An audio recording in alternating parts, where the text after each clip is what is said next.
नमस्कार दोस्तों।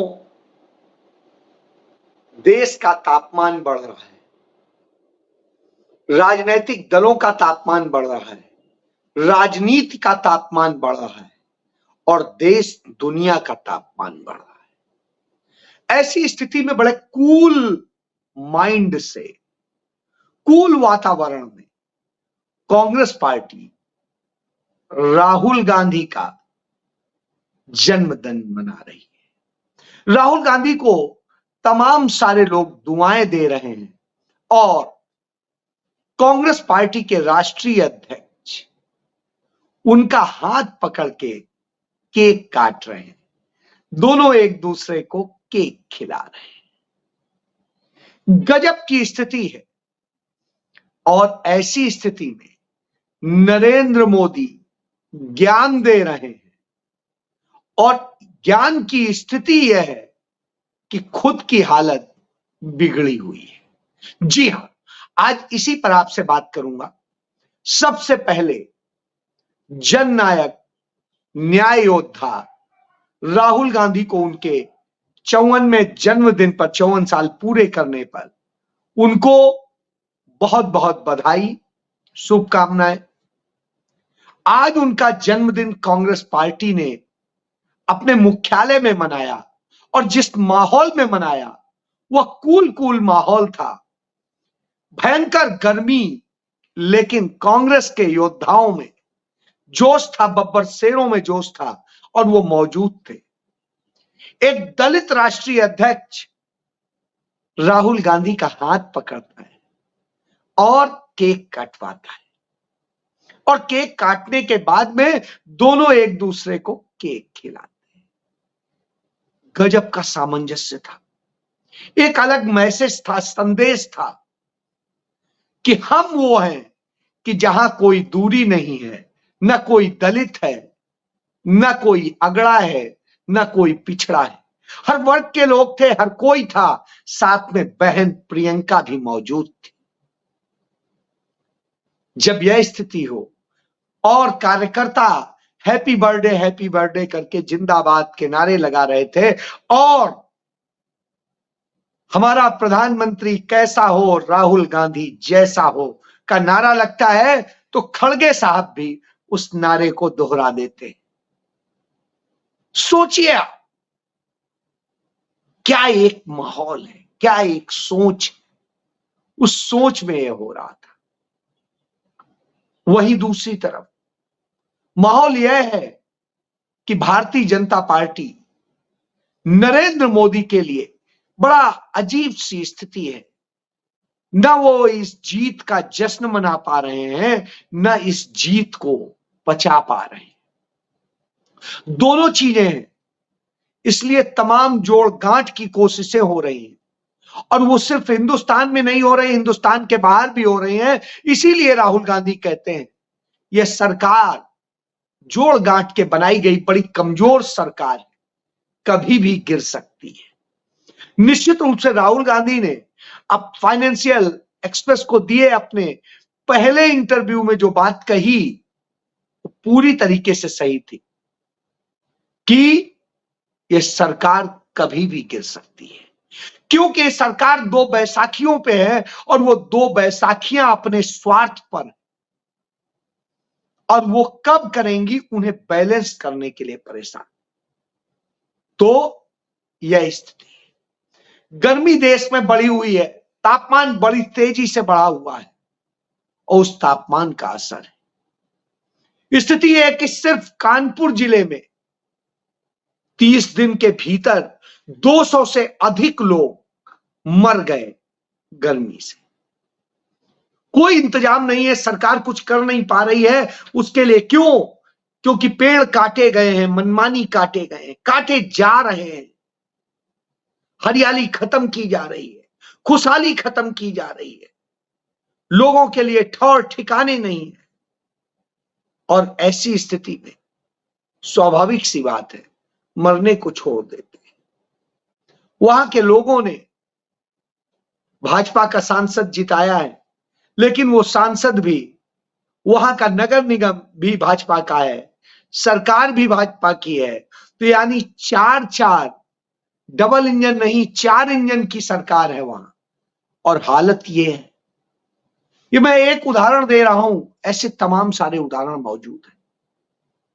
तो जब ये हो रहा हो, कोई सुध लेने वाला नहीं, कोई संवेदना व्यक्त करने वाला नहीं, न प्रधानमंत्री, न मुख्यमंत्री, न मेयर, न कोई सांसद, किसी ने संवेदना व्यक्त नहीं की।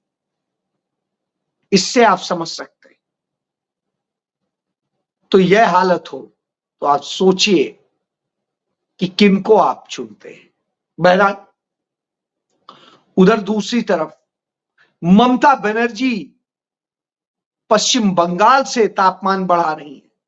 वो लगातार भारतीय जनता पार्टी के तमाम सारे सांसदों के संपर्क में हैं और वो उनसे जाकर के आज आग्रह कर रहे हैं, विनती कर रहे हैं कि आप हमें अपने साथ ले लो, हम नहीं रहना चाहते हैं इनके साथ, बहुत हो गई नफरत की बात, अब हमें मोहब्बत की बात करनी है, मोहब्बत की दुकान खोलनी है। यानी राहुल गांधी की मोहब्बत की दुकान चाहे जो हो, विपक्ष की हर पार्टी में खुलती दिखाई देती है। तो आज वो दिखाई दे रहा है और इसलिए तमाम सारे सांसद भाजपा के उधर की तरफ जा रहे हैं। दूसरी तरफ जो भाजपा के साथ तमाम दल हैं, उनकी भी स्थिति अपनी अलग तरीके से, वह भी अपने अपने गणित तय कर रहे हैं और अपने गणित के मुताबिक सोच रहे हैं। इसीलिए प्रधानमंत्री को कभी आंध्र प्रदेश भागना पड़ रहा है तो कभी बिहार भागना पड़ रहा है। तमाम तरह की स्थितियां हैं। 2 बैसाखियां हैं, उन बैसाखियों में से कौन सी बैसाखी कब स्लिप करेगी पता नहीं, क्योंकि स्वार्थ है। आंध्र प्रदेश को आज पैसे की भी जरूरत है और सहयोग की भी जरूरत है। सबसे ज्यादा हिंदुस्तान में कर्जदार यदि कोई राज्य है तो आंध्र प्रदेश है। ऐसी स्थिति में आंध्र प्रदेश अपने प्रोजेक्ट को आगे बढ़ाने के लिए सहयोग चाहता है, इसलिए वो खड़ा है। इसलिए खड़ा है क्योंकि अभी केंद्र के साथ सहयोग नहीं मिला तो आगे कदम नहीं बढ़ा पाएंगे, तो इसलिए जरूरत। और वहीं दूसरी तरफ जो तमाम जांच चल रही है भ्रष्टाचार और दूसरी, उनसे बचना है, उसके लिए भाजपा की जरूरत है, मोदी की जरूरत है, क्योंकि दागियों को मोदी ही बचा पाते हैं। यह भी संकट है।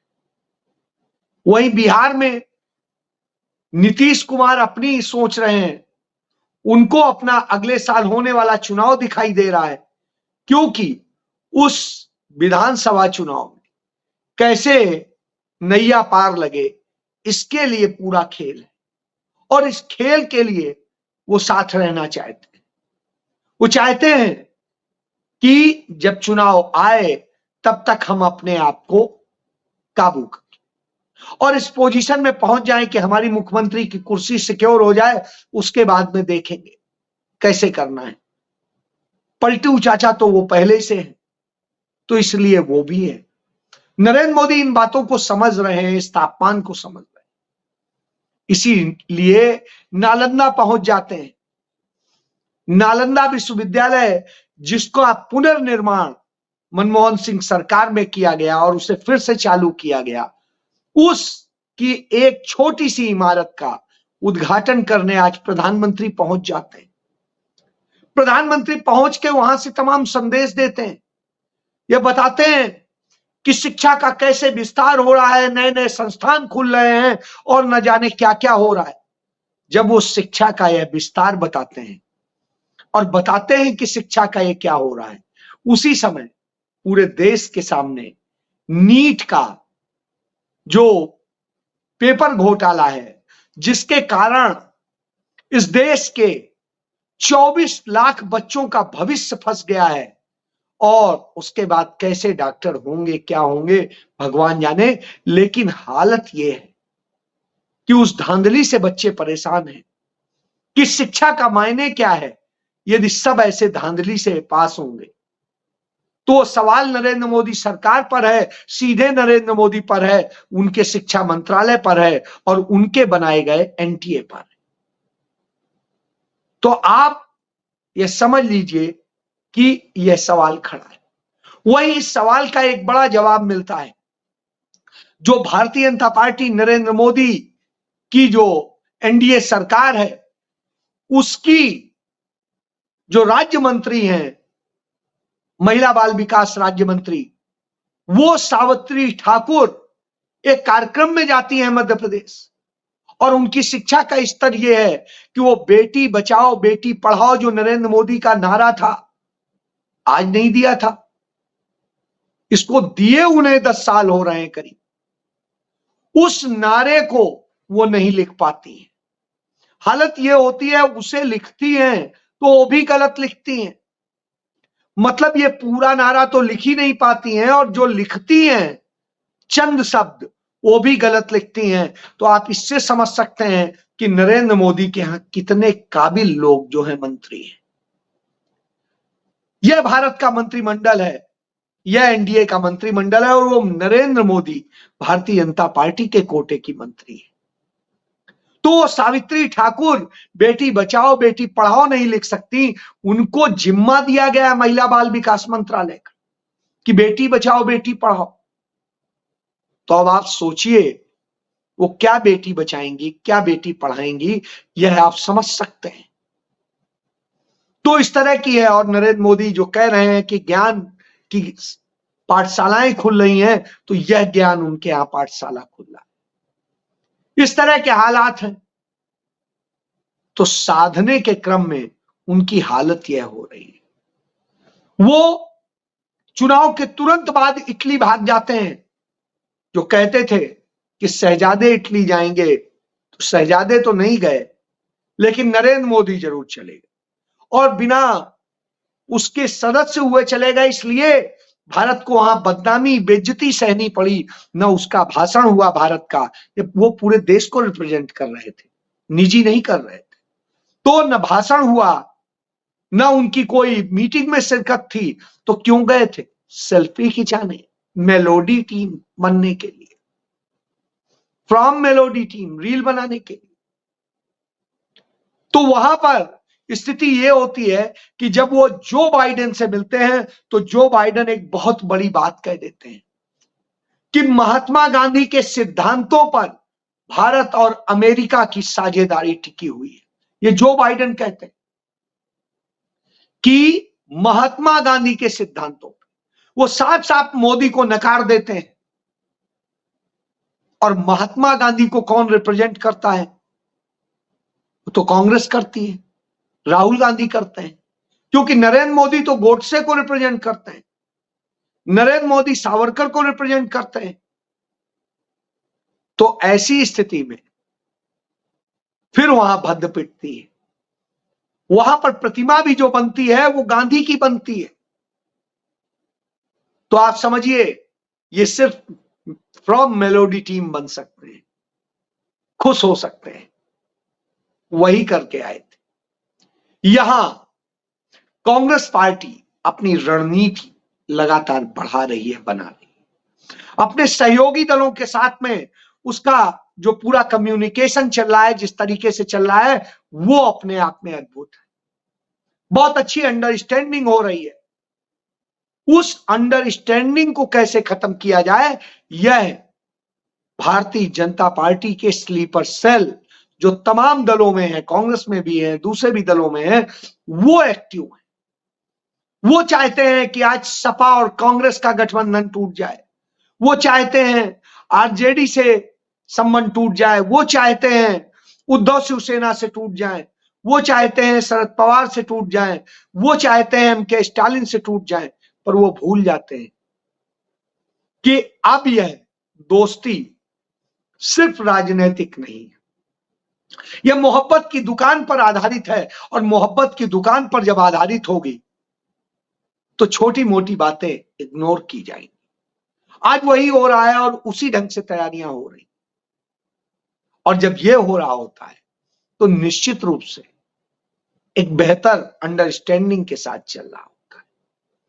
तो आज उस स्थिति में जब चलता है तो तापमान बढ़ता है राजनीति का, और राजनीति का तापमान लगातार बढ़ा हुआ है। पहले होता था लोकसभा चुनाव हो जाता था, खत्म हो जाता था, सरकार बन जाती थी। लेकिन इस बार यह नहीं है। सरकार बनने के बाद भी संशय है और सरकार चलेगी नहीं चलेगी इसको लेकर के संशय है, हर व्यक्ति कर रहा है। भाजपा के तमाम सारे नेता कह रहे हैं कि भाई साहब सरकार तो नहीं चलती है। अब आप ये समझ लीजिए कि इस तरह की स्थिति है। आरएसएस में इसको लेकर के तमाम चीजें, आरएसएस संशय में है, तमाम और दल संशय में है। तो सब अपने अपने हिसाब से अपनी गणित तय करने में लगे हुए और उस गणित में लगे। कांग्रेस भी अपने स्लीपर सेल जो बीजेपी के तमाम सारे हैं उनको बाहर का रास्ता दिखाने की दिशा में काम कर रही है। उन्हें बाध्य कर रही है कि वो या तो पार्टी छोड़ जाए या हम उन्हें बाहर कर दें। तो इस पर जब काम चल रहा हो तो निश्चित रूप से तो आज नरेंद्र मोदी के लिए डरावनी स्थिति पैदा हो चुकी है। उस डर में नरेंद्र मोदी परेशान है। वहीं राहुल गांधी अपने बर्थडे को कूल कूल अंदाज में मना करके नरेंद्र मोदी को और चिंतित कर देते हैं।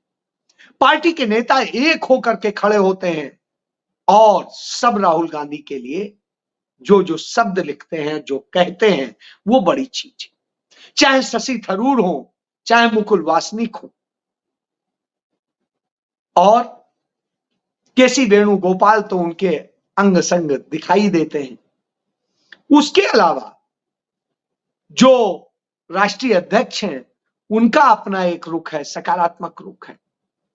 और लोग नारे अब लगाते हैं कि संविधान का रक्षक राहुल गांधी।